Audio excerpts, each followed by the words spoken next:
Oh, we're back, bruh. We're back. Work ebbs. You know what? I realized I should not be talking about work on this channel. I don't feel like it's the best thing to do. It's probably not that safe, but we're gonna do it again. So today I had this appointment scheduled for a while, but it was perfect timing. So I had today at 11. I had to go to the different job sites to go meet with a very high up person. Let's just say. And this person was my old supervisor. I go and meet with her, and this person is like the boss of the boss of the boss. Like, this person's like very, you know. And I'm like, I pull out my phone because this person was named on the email the email that stated that I will be in the office from 8 to 5 every week. I sit down. I'm like, I was like, yo, can you give me insight on this? I pull out the email. I gave it to her because the email says,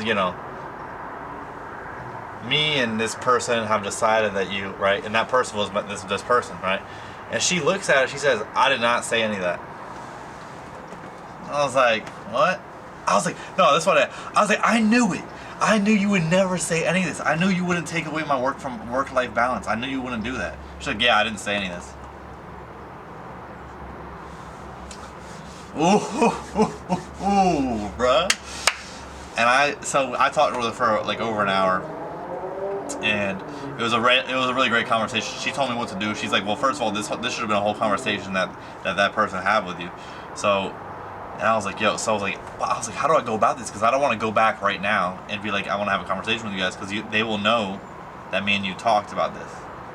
She's like, no, wait till like end of the week. So I'm gonna wait till Thursday, Friday, have a conversation with my two bosses about my work-life balance, because and before I left, I was like,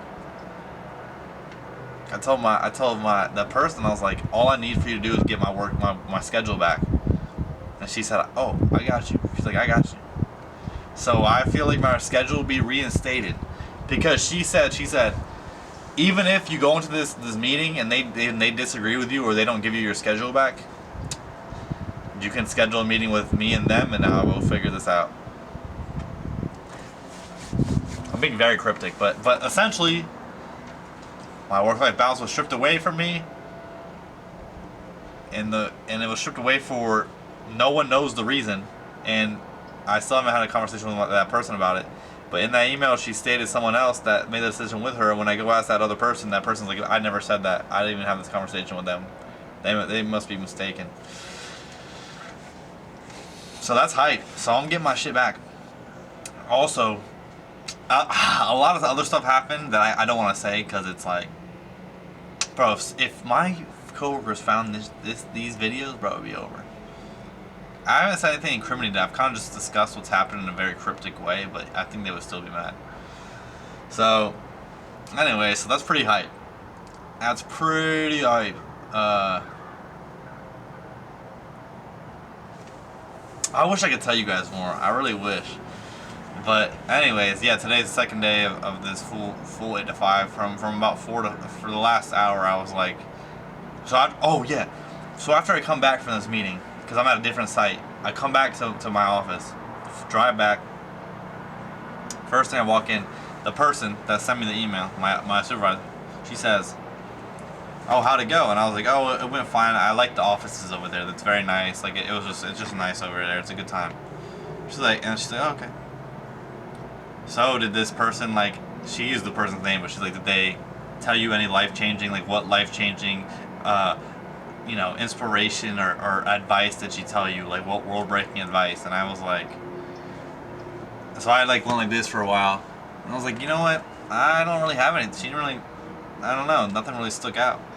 And then she asked me again in a different way, well, what, did she say anything that, like, is, like, towards your career? Like, what, and I was like, no, not really. And then she was like, okay, so what did you guys do? Did you just stare at her? Like, what did you guys actually do? And I was like,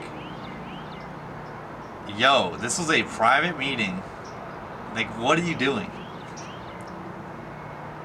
And I was like, no, it was just like for personal stuff. And she's like, oh, okay. I think she knows that I went to go see that person about her. I think she knows that.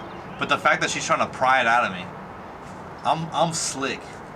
the person I went and met with, all she said is you gotta play chess. She's like, you can't be reactive, you can't be. She said play chess.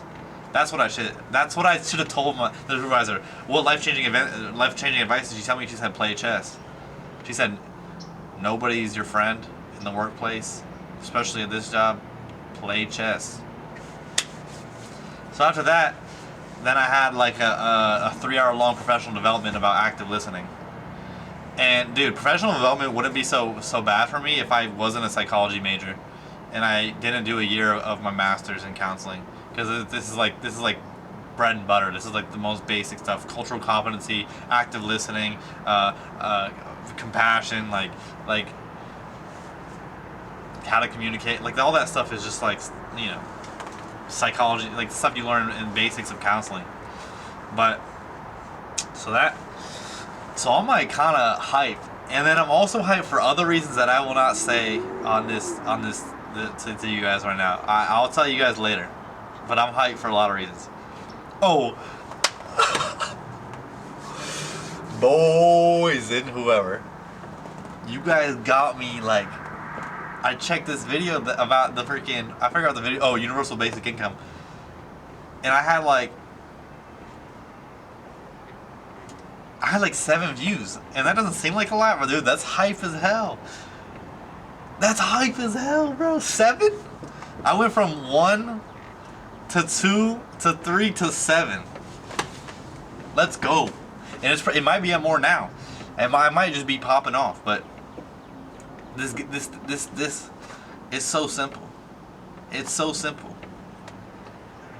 I should be a relatable guy that is consistent, bro. Like, I imagine myself in the way that, like, oh, people are like this is how I want to be. I'm not saying my content's like amazing. It's just me yapping.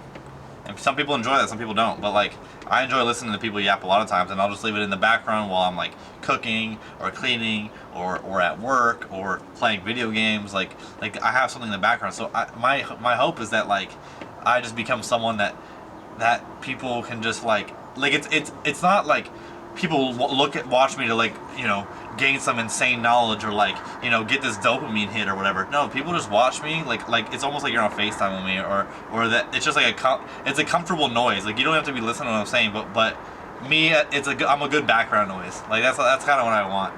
And I think that's already happening, so that's pretty sick. So yeah, dude, I really appreciate that. Like my goal right now, I mean goal. I don't really have goals for this, but if I did, let's just keep it doable, so when I do achieve it, it feels nice. 10 subscribers. 10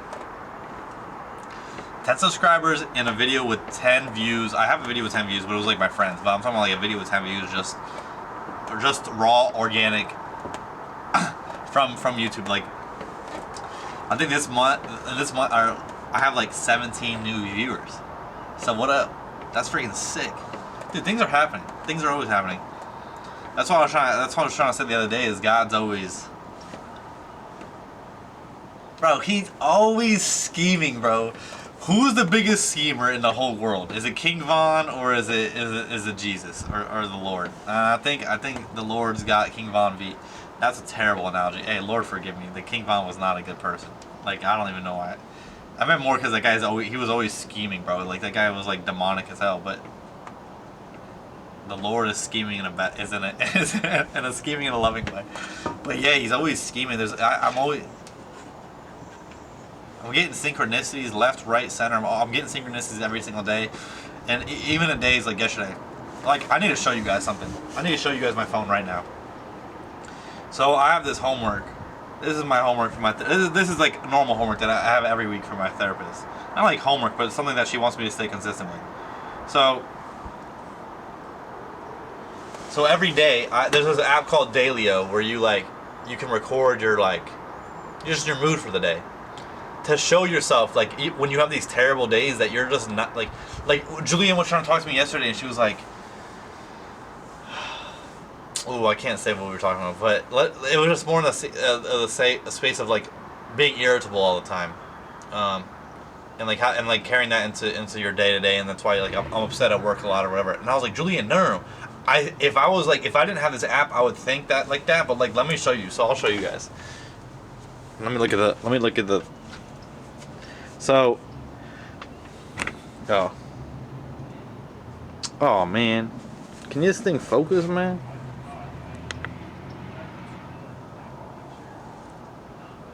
Okay, look.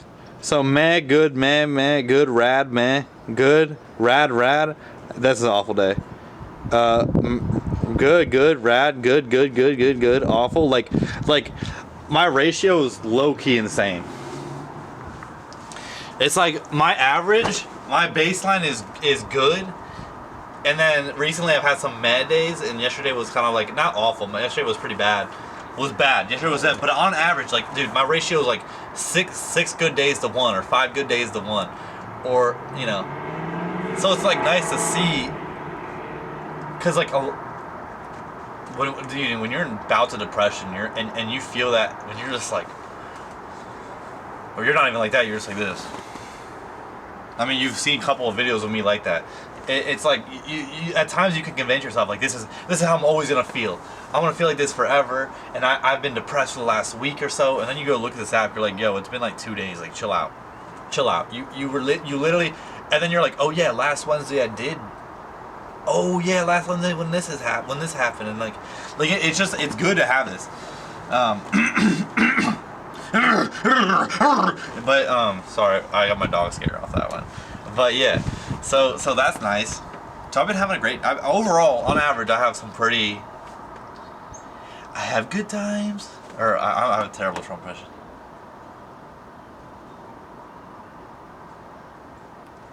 Dude, I can't do it.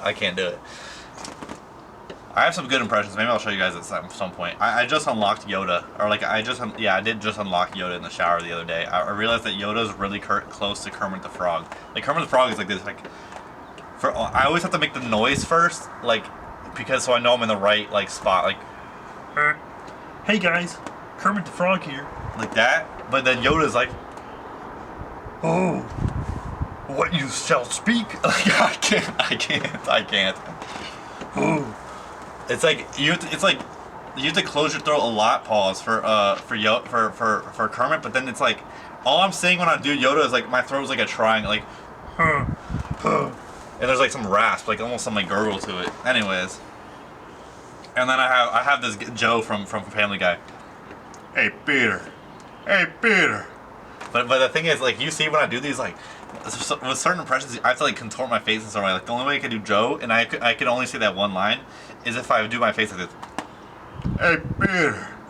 Hey Peter. I can't. That was bad. That was a bad one. But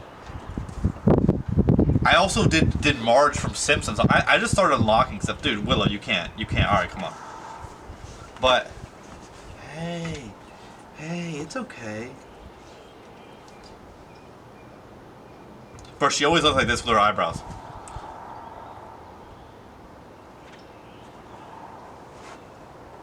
I wish I could show you. She's the best thing ever. Other than the news, I don't have much. It was a blessed day. I mean, I was a little mad, but overall, I realized that I have more leverage than anyone in my office, and that I'm essentially untouchable. That is what I realized today. It's because when you guys work in corporate America, or not in corporate America, just work in institutions or whatever, the only thing that matters is who you know. Oh my God, I have a great example. If you guys have seen Peaky Blinders, in season 3 or 4, when the bad guy is Adrian Brody as the Italian dude, and the last scene is like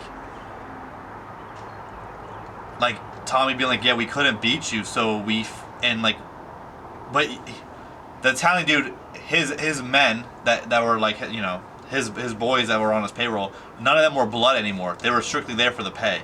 And so Tommy found someone, I forgot, it's like the most famous guy. Why can't I think of this guy? Oh, his name was Luca Changretta. So Tommy's like, I found someone like more powerful than you. And so he paid off the guys, like his bodyguards and his army, with more money. So it's really about hey, if y'all feel like something, it's really about who you know in these places. Like, if your boss is giving you a hard time, you gotta befriend the person above that. And if that person above that's giving you a hard time, you gotta befriend the person above that, or not befriend, just get in cahoots with or connect. I'm blessed. I have a lot of great connections. Let's just say, like my referral list. If I were to ever apply to something else, my reference list is so disgusting. Like it's like oh my god, my resume is kind of stacked, but I'm actually, you know what I was thinking about too is like it's crazy. Like when you're working like jobs, like let's say like in 2021, I was like a certified nursing assistant. You know, you're working these jobs, you're like 21, like dude, I'm getting paid nothing. Like, oh my god, like how do I? And everyone's like, this is just a placeholder job. It's good for your resume, but like while you're in it, you don't understand that. Like when you're in it, that's all you know. It's like everything. Like you don't understand that. Bro, who's calling me, man? Oh, my mom. But you don't know it. And so, but then like years later, when you have all those experiences and you look back at your resume, like, holy crap, I did all this. Dude, I've been a behavioral therapist. I've been a CNA. I was a lab technician. I actually had a couple of laboratory jobs. I worked at GoPuff. There's a lot of stuff that I don't have on there because it just doesn't count. I worked at GoPuff. I worked for a startup. That guy was evil.